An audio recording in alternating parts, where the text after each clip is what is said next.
Allez, bonjour, bonsoir, le monde de l'Afrique. Ici, c'est Maître Pierre. Et nous n'avons que peu d'informations pour vous ce matin. Ça concerne l'attaque de la MONUSCO. L'ONU est attaquée par les différentes localités ce matin.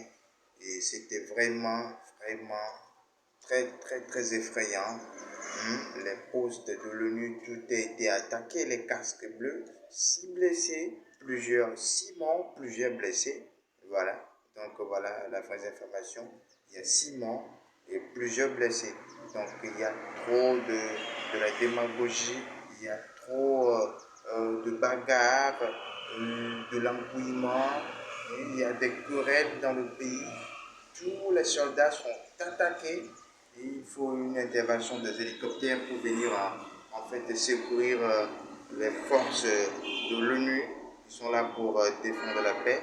Et donc voilà, et juste en bref pour vous dire que la tête de l'ONU ne plaît plus à la RDC Congo. Non, il faut réclamer immédiatement le départ. Et c'était subi par l'arrivée de M. Emmanuel Macron, le président de la France, qui était venu. Il a vécu les faits. Et je pense que ça lui donnera une leçon. Ça lui donnera une leçon. Qu'est-ce que nous pouvons dire dans ce cas? L'Afrique d'hier est différente de l'Afrique d'aujourd'hui. Les Africains sont tous réveillés. Ils sont intelligents maintenant. Ils ne veulent même pas un développement stable.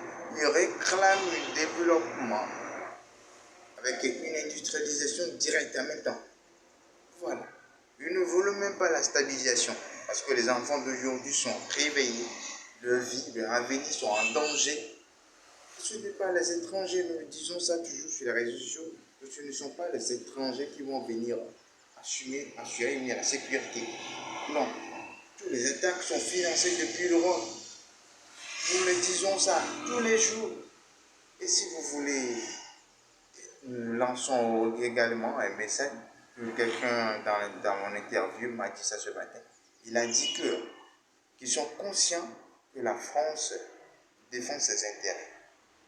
La France, lui, défend ses intérêts, ses domaines, ses accords militaires. Voilà.